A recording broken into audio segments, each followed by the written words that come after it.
just gonna, yeah, it's on. So firstly, just to note that we finish at 5:30 today, so we have about 45 minutes, and this is wrong. So thank you so much to everyone who presented. They were absolutely fascinating presentations, and I'm sure that the audience have many, many questions, so we're really, really keen to kind of go straight to those questions and see how the discussions unfold from that point. So if anyone has something burning, please feel free to shoot up their hands. Just at the back here.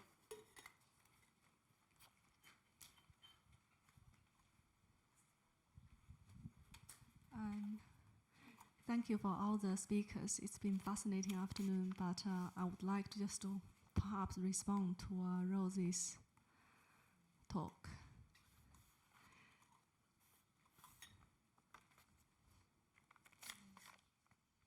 It's, I suppose this is my response. Sorry, I should have warned you. Sorry, that's okay. Yeah, it was incredibly, incredibly moving, and certainly an excellent way to end what has been quite an emotional day, I imagine, for everyone. So thank you so much for that. I wondered, I was sitting beside you as you were watching Carmen's presentation, and I got the sense that you really, that material really spoke to you. I wondered, did you have any questions for Carmen or any kind of reflections on that? Well, it's not quite my past, I never made it. Oh, yeah. Sorry. It's not quite my past. I never made it there. But obviously I have... No. Yeah, there were some aspects of it that spoke to women's co-counselling groups and just being able to be so honestly together. Not indeed photographing each other, but just being. And I was very moved by your presentation. And yeah, I can sort of see what you meant by your conclusion, but I am still, I'm out here saying let's work together in my old lady, from my old lady position, because we're sort of celebrating it, but maybe here we are in this room, maybe collectives and collaboration and exchange can continue to be part of who we are. Hi to that. Is this also on? Yeah. Well, thank you for that. And likewise, I felt entirely moved, if not bowled over, by your 20 minutes on stage. Something that, of course, has come up in the last panel, too, and across these 2 days is, well, a few things. One, of course, is this idea of, as we would now refer to it, an essentializing gaze, or sort of the drive to essentialize, which is certainly germane to my project and my way of thinking. And also, I think, as I mentioned, the shift between generations in terms of radical emphases. So it's worthwhile to note, of course, that feminism used to be called women's liberation. Like, what happened to liberation? What happened to sort of that end? And sort of to locate radicality inside of that. And when to the first point, when I have shown these images as I've been dealing with them, this question of essentialism has come up. I'm curious about what you and other folks think about this. I work really hard to locate these photographs and this history in place and time to remind, oftentimes, younger audience members that in the United States, at least, women couldn't get a credit card until 1974, much less prosecute marital rape. So this drive to locate what we would now call like safe spaces feels, I understand how and why it was forged. I too have been sexually harassed, coerced, and on. I can understand maleness as a threat and its absence as a kind of possibility. And so I think about working to create a kind of nuance there inside of this notion of sort of radicality and collaboration. Does anyone have any questions to that? One here at the back.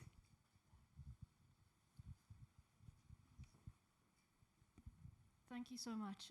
I'm similarly moved by the presentations that we heard today, and I guess I want to ask a difficult question that isn't to do with my emotions so much as something more almost political. And I'm trying to think across the presentations from the beginning, and in particular, Women Picturing Revolution. And okay, so several of the presentations were talking about loss. And I'm just trying to think across the losses of the black women who lost their children to police violence, and which connected to my own work around apartheid and post-apartheid violence, and then thinking about more personal losses and how we think across those things, and then trying to link that. So this is less a question and more like something that I really just want to open up with everyone here, the critiques of white Western feminism, and how race kind of enters into that. And so there's like something, so not to undermine or in any way, I don't know, like negate how powerful all of the work that's being presented now is, or to, I don't know, but it's just to complicate it, or to try to put that in there and to ask questions about that. Because I know, I think in Carmen's presentation, there was, you used the phrase, not only radical optimism, which I then was thinking about in terms of Women Picturing Revolution and what they were talking about, and how one holds that in the wake of what Christina Sharp has called in the wake of black suffering and loss. And I was thinking about that in relation to the Cara Walker sculpture and the histories of slavery and the pain and the horror in a way of the blood spurting out of her neck, as well as from her breasts, the breast milk. And so thinking across all of those kinds of things, which, okay, how do I phrase that as a question? I don't know. But thank you. Thinking about those things. I would say one thing that I was just thinking about in your comments, when I think about Sheila Pre-Bright, she's the last photographer who did the work with the black mothers whose sons were killed by police officers. And when I look at Rosy's work, I think about the need for self-care, which Sheila, we know Sheila, we've brought her into our classes, and even as a photographer, something that we've asked her is, kind of like, how are you taking care of yourself through this process and making this work that is incredibly emotionally draining? Because for Sheila, especially as like a black woman, this work is, it's incredibly, it's so, I don't even know if personal is the right word. But I think about that when I think about Rosy making this work too, kind of just the need to care for ourselves. And I thought about that in Carmen's work, and I was wondering, like, where are the black women, And I saw this one black woman, and I noticed in a lot of the images, she was not taking her clothes off. And like, there's a scene of like all these photographers and they're dressed, and then the next scene, all these photographers are naked, and she was still fully dressed. And I just imagined how that, in this space that's supposed to be liberating and freeing, I probably would have done the same. Like, I would not have been that one, undressed. And I just wonder, in these spaces that are supposed to be open and free and liberating, how do we get to that, and how do we kind of like notice these gaps, and how do we kind of start to think about the questions? I think Susan brought it up yesterday. Like, how do we may not have all the answers, but how do we just even start to like bring up these questions, which like, you did at the end, which I was so glad in your presentation. So. I'm so happy that this is being brought up. Of course, 20 minutes, yes, has its limitations, although it enables us all to be here. That woman's name is Lynn Reynolds, and if anybody knows her, please put us in contact, because I too, of course, since sifting through the archives, did a lot of work just to be able to locate her name, and thought quite a lot about what it would feel like to be a part, to be of difference in a community, as you say, that's founded in principles of liberation and which is so profoundly white. And thinking about, in some sense, the hardship, yes, but also the privilege of being able to leave the world behind. And also in so much thinking about whether or not, thinking about, yes, the kind of radical possibilities of that, but also as a kind of an act of conscientious objection, but also the ways in which, in so doing, we actually abdicate a kind of responsibility to our lived world. And sort of thinking about who gets to participate in that said abdication. And there are more women of color beyond Lynn, but she is the one who appears and appears and appears. And I had to, as I said, work hard to find her name. And I'm now, I believe she lives in Brooklyn, New York, if she is still alive. And I'm actually working, this project has taken on many forms, including now an exhibition with Carol Newhouse, who is the woman who took those photos of Lynn. So I'm working with Carol to try to locate Lynn and see if or how, the project can unfold in this said direction. Just to follow up on that, Carmen, was there something insular about, well, obviously there was something insular about the way they were working with the ovulars. How did they go about getting their message out? Because I know diversity was important to Jeb and also to Karine, but as you've highlighted, the lesbians of colour really weren't well represented. Is it something to do with how they really were just living in this really insular life and not really speaking or sharing their thoughts more widely? It's an interesting question. Part of the reason that so many photographs exist, in fact, they exist because they were being produced for this magazine that I mentioned and being produced by virtue of the ovular workshops, but they also existed for promotional purposes. So there was quite a lot of printed material being made and sent out all over the country. And much of that was pictorial, to really to be demonstrative of just what a kind of a world that is. So it's really kind of like this interesting porousness for such an insular community to feel that, to promote in that way. But yes, I too have thought about sort of what distributing that material looks like and to whom it gets distributed, which is to say, to what communities does that land? Does that sort of circulate through urban communities of color, or does that, are they targeting, more suburban, middle class white families or white women who are already involved in the movement? That I don't know, but what's certain is that there is a real sort of, disparity in terms of diverse representation, to put it sort of coldly. Did anyone else want to pick up on that, or any other questions in the audience? We've got one here. Brilliant.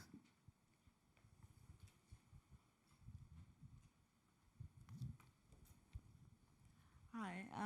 I suppose my question is directed towards Rosy. And this, I think picking up on what you just said about loss and healing and self-care. I've sort of been thinking about these ideas of photography or just visual arts or art practice, and if they offer at all any healing for you, like any self-healing as the producer of the work, or if they offer like a collective healing or healing towards the audience, and in making such personal works around loss or grief, and what that process, and the possibility of it not just closing up a wound, but more of it, opening it up or becoming more traumatizing versus it helping you, navigate a sort of healing. So I was really curious in terms of what your thoughts were around healing.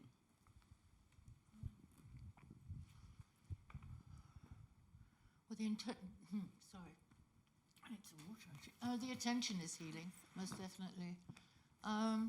Consciously, yes. But that's why I put the first one up, to show the process. So it isn't just about, let's all be miserable together, but about let's let this out.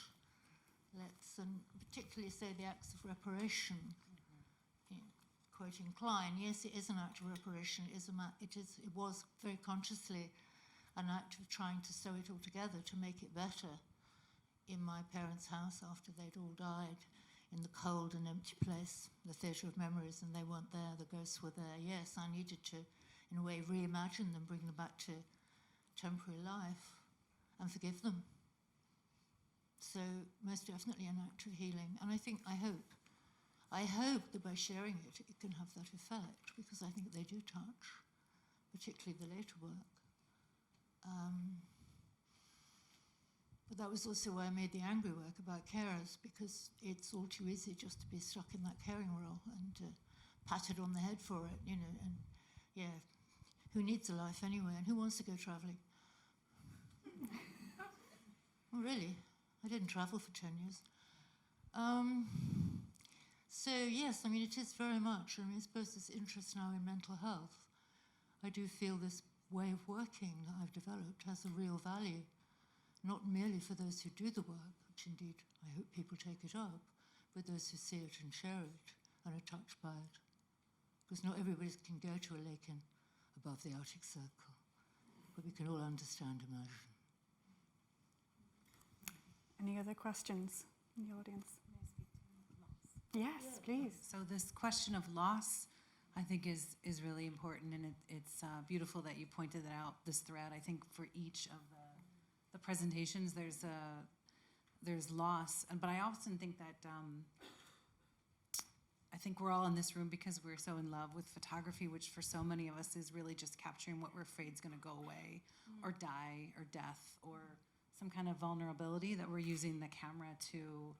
So in the case of, for example, with Andrea Chung's work, the loss of histories within her own family is present in her work, or the loss of history of midwifery, and trying to revive that and retell that story, right, through her art making, which is not primarily photography, but she's using archival images. Nydia's work about, the reason she makes that work is because there's a loss of representation of young women. She wasn't seeing women represented, Black women, so she created this work, right? And go. Nydia has made a very conscious decision. Yeah. She only photographs women of color. Right. She just saw kind of the lack of that representation, and for quite a few years now, that's the only group she'll photograph. Right, so it's a different kind of loss, but it's loss. And then Sheila, specifically the work about the mothers, which we just feel so honored that she gave us that clip. You know, it's a longer clip. She's so generous with her materials. And the one image, the first image is from a New York Times piece, but then we just emailed or called and said, do we have any back? What's our biggest dream? To have the snaps, the pictures of the weekend with the women, and she just sent them immediately. She's just such a generous person. But one of the things that came up there wasn't time for in our presentation was that in the New York Times piece, if you go to the comment section, there's not much, but there's a mother who lost a son, who's not photographed, who's not part of this moment, who makes a comment about seeing the image and how it felt for her to know that people are aware that there are mothers out there who have lost their children in this way. And then one of the other mothers who's in the photograph, they're speaking back and forth in the comment section. It's very short, and we considered sharing it, but it's a lot of, it needs more time, right? And that Sheila was shared with us that all these women from around the country have been reaching out. Some of them saying, I want to do this. How come you don't know about me? Or can we do this here? And she just doesn't have. She's an artist. She doesn't have the resources to do this care and loss, this care and self-care weekend. But also I don't want to get too off topic, but I think you're absolutely right about this. As I'm approaching 50, there's a bit of loss, right? And you become, and this idea of diversity and ageism as well is so important in this conversation. That's a loss. And then I think just resharing what you've created, what you've brought to light. These women created this. I don't know, it's not lost exactly, but it could be lost without your research, and they did it. Please. For me, right now I was thinking on that. We're thinking about loss, but the risk of lost the archives, the risk of lost information when we are speaking about women photographers. And for example, in my case, one of the most challenging things that I have need to confront. I've been looking for that information, going to the libraries, to the visiting the families, and it's like a career against the clock, because in some cases when they died, the family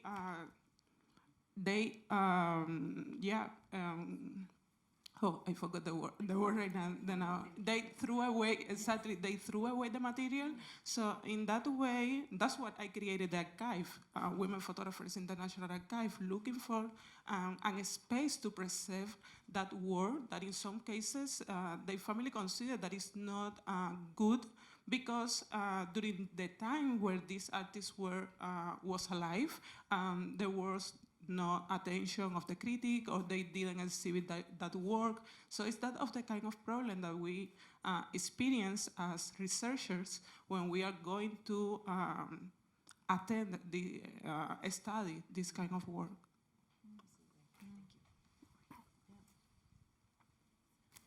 Just one here, yeah. Thank you.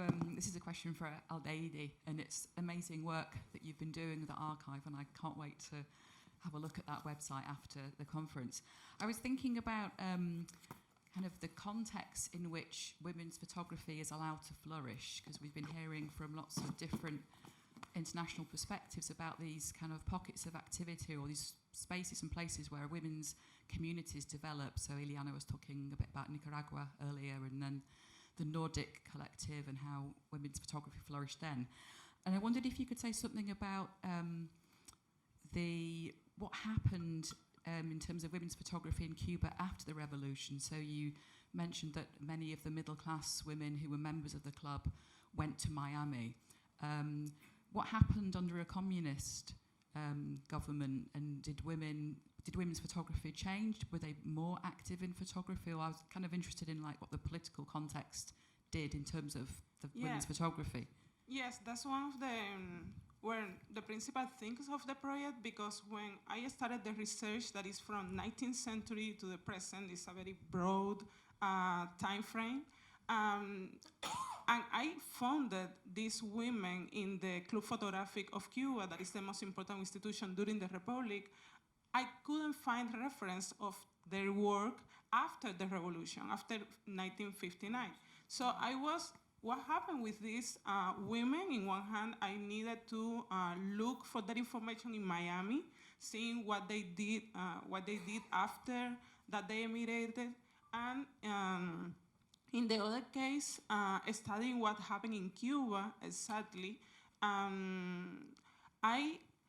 Some of them is like a new generation that needs to be grown inside of this discourse about, inside this ideological discourse of the revolution, because primarily what we know about Cuban photography, what we study about Cuban photography in the art historian program there in the University of Havana is the photography during the 60s and the 70s. That is the concept of the epic photography that is focused in all the process of social transformation that was happening at that time.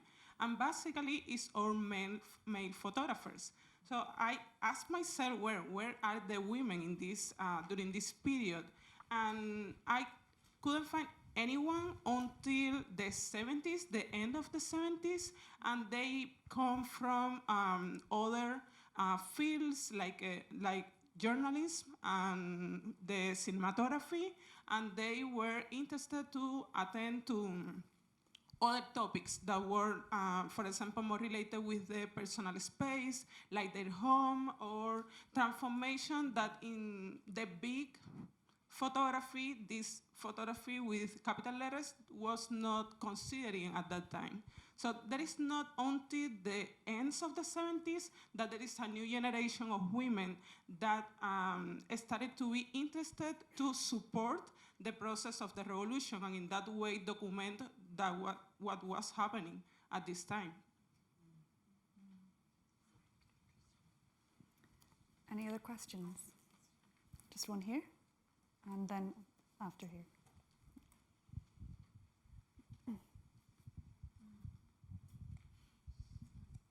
Thank you. My question to Taous. I just wanted, if you could develop maybe on the support structures that women forming the Polarized Collective found, or didn't actually find. I see a reference to GLA funding, and of course the GLC had then been abolished. So, I mean, this was a source of of support for them, but were there others? Have you been able to ascertain whether, they had support from Autograph?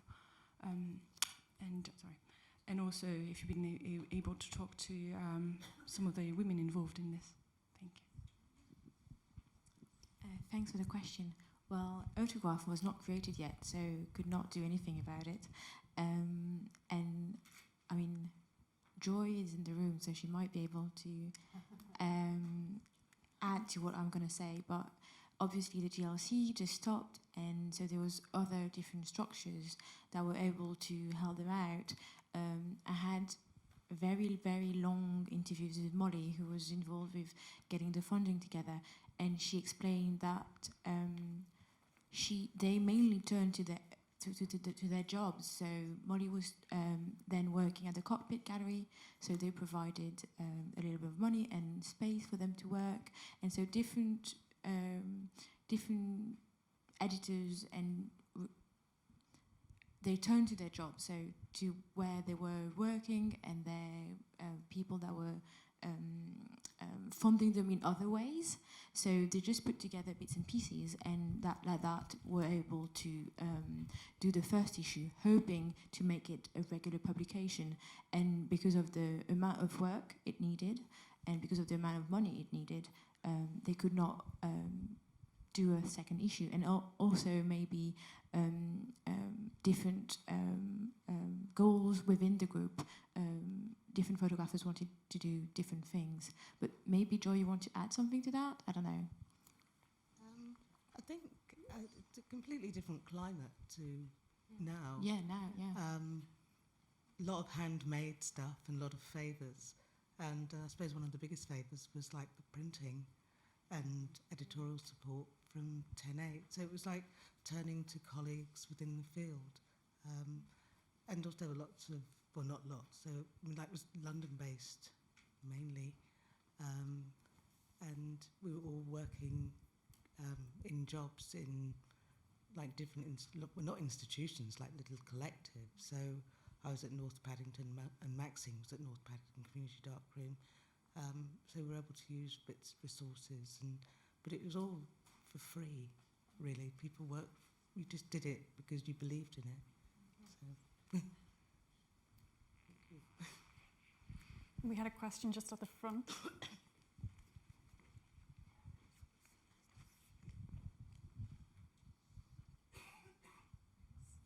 My question is for Alice. Alice, I was just wondering whether you wanted to talk a little bit about, when I was listening to you about Gina Payne, I was just thinking that the canon has always been the Cindy Sherman. I mean, we've always had Cindy Sherman as almost as, so there's even within women photographers, there are those who are better known, and then because autoportraits have been taken by so many women, and yet within this larger, space, it's always been the Cindy Sherman. She's always been the more, the face of the autoportrait, much more than anybody else. So I just wondered whether you wanted to place the work of Gina Payne within that spectrum. I'll respond by saying I misplaced Gina Panna to put her in relation to Claude Cahun and Cindy Sherman, in that I'd misunderstood the work initially, thinking it was work to camera, but actually it was live work with an audience present, and very unusual really that a photographer would be present during the live event, moving her lights around to move in. And then I think that Gina Panna comes and goes.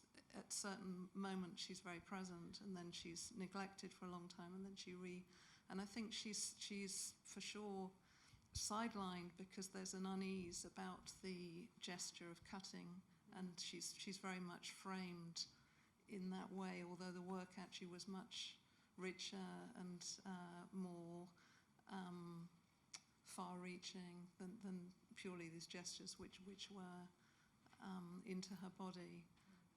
So I think that she is known well within a context of other women who made works perhaps at a similar time, where the work was live and for an audience who were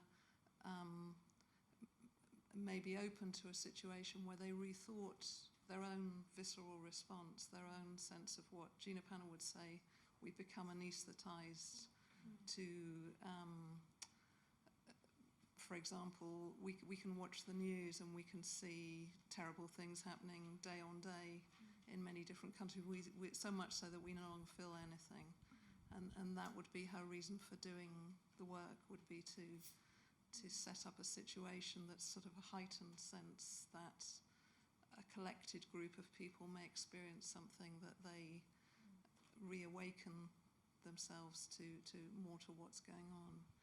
So could it in some ways then be seen, I mean, this is a very big shift, but to talk about it in the context today of the kind of work that performative women artists do, let's say in open spaces on the streets, for instance, a lot of women now perform on the streets, and that's very much a part of sometimes it's video work and sometimes it's actually live performance, and perhaps that could be a trajectory that draws from this earlier.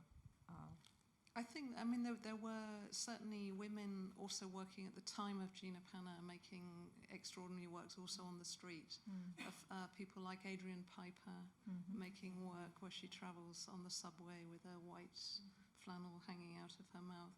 And so my interest and the context for that work was to track down photographers who recorded these works. So in the case of Adrian Piper, the photographer Rosemary Mayer, who took the images of Adrian Piper, would speak about how incredibly tense the situation was, that someone's going to actually punch Adrian Piper for this gesture that was seen as very provocative. So for me, the positioning of to think about Gina Panna in relation to artists making work now, I think, yeah, there are. I'm thinking of artists like people like Sharon Hayes, perhaps making work which is public work, where she totally shifts how the photographs come to be made, so that the work is no longer at one photographer; it is the whole audience taking images. So I'm not sure that I've answered your question, but yeah. Any other questions? Just here.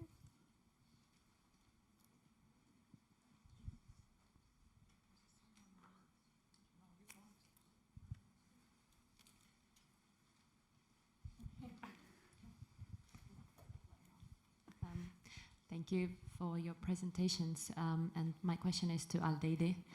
I don't know, I think maybe it's an awful question or a pretty simple one.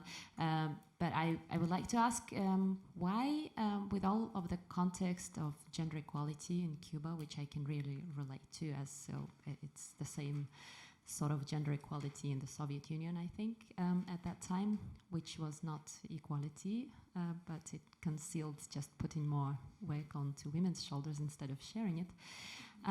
But why, with all this context of at least the gender equality that everyone was talking about, why would you think they would still need this women's section of the photography club? Was it some kind of a ghetto? How do you see it? Or was it just the similarity of interest or communicative scenarios or something? Could you comment on that? Yes. Basically, when I didn't have time to explain all the context that was happening in Cuba at this time, but during the first years of the Republic, since the 20th, 30th, 40s, there is a lot of there is a feminist movement in Cuba that is primarily, these women were interested in fight for their rights to vote.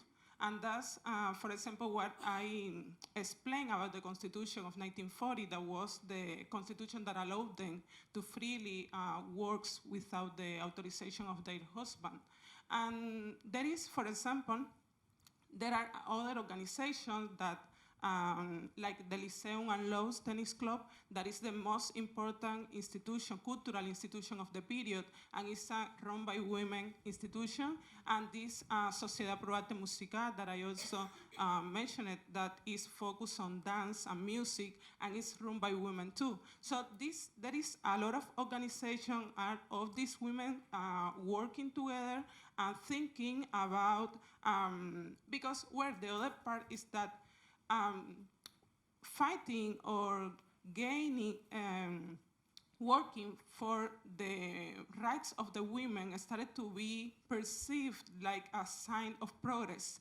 And in this process of construction of the nation during the Republican period, when Cuba is seen to the United States, they feel like very attracted to this idea of a new woman. And this is not separated of the context that I think that is happening internationally, when, for example, with the women incorporated to the Second World War and the role that women had in this process. So all of that, these women are participating on this process. For example, in 1921 and 1923,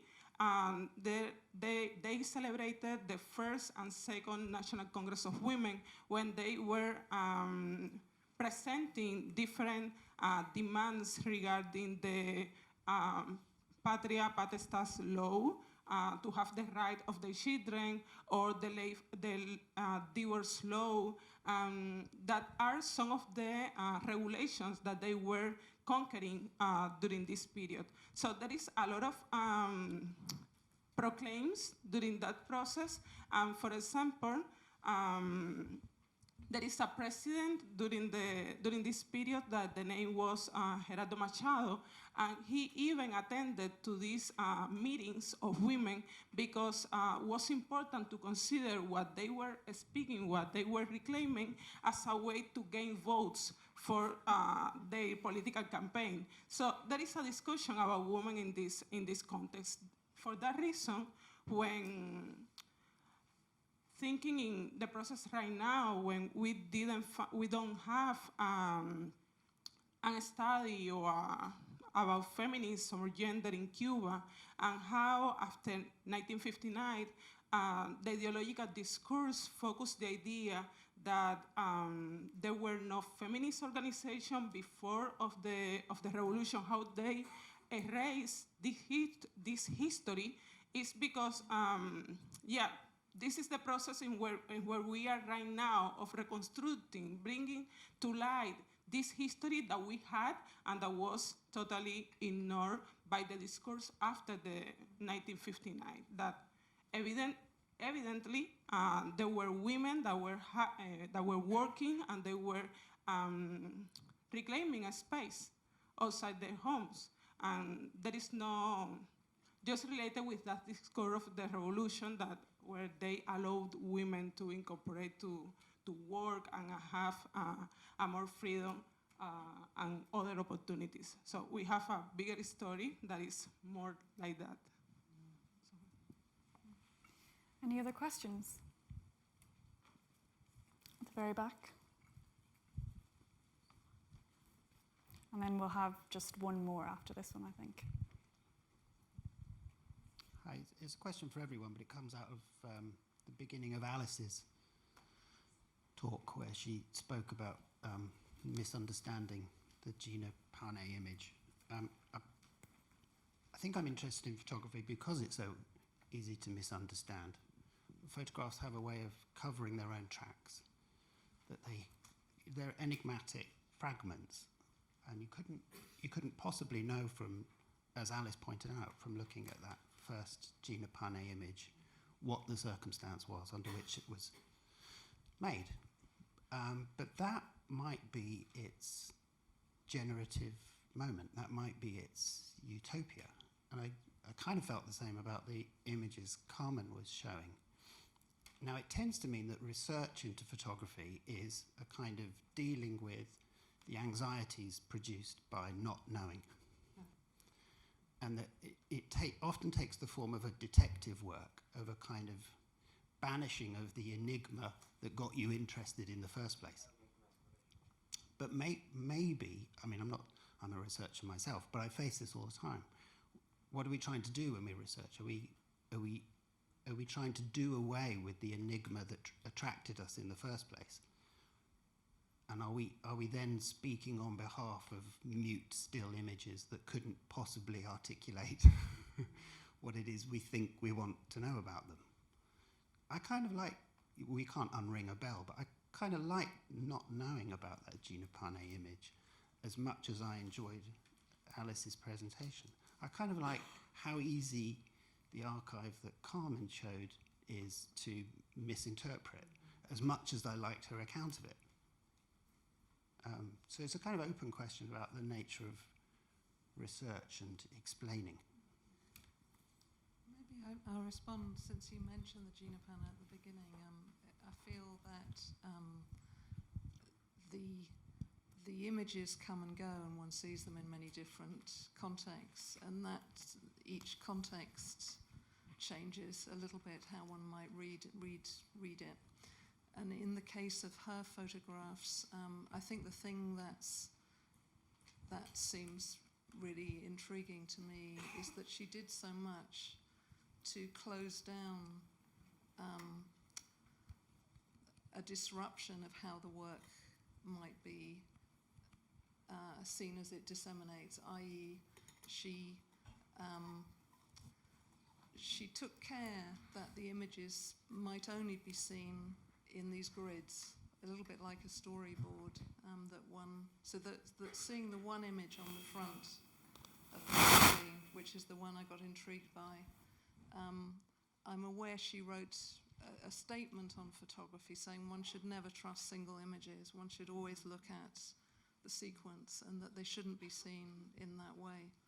So I kind of agree, but also disagree with you, in that I think that for me there's something very rich in looking beyond what one first sees in an image, and maybe the wider subject that sort of run through all of the 2 days has been around how much is written out of art history that we kind of know happened, but for varying reasons, practices being sidelined or actually erased. And so for me, there's something where I feel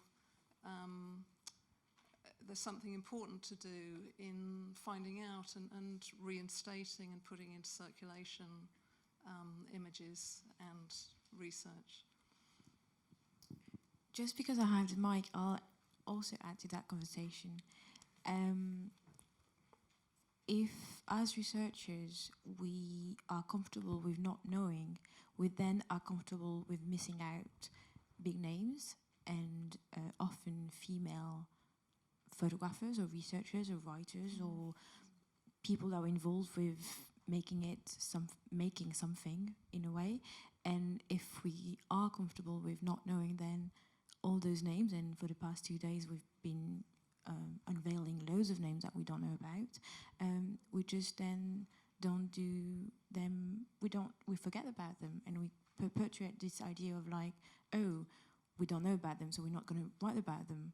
If we make the extra effort of actually going in archives and actually looking very hard, because it's often very difficult to find, and actually make the extra effort of actually contacting and tracing people, then we will never have all those names in big books about the history of photography. I think that's actually a really good note to end on. Yeah. I acknowledged in the presentation something that is sort of, in some sense, the beating heart of,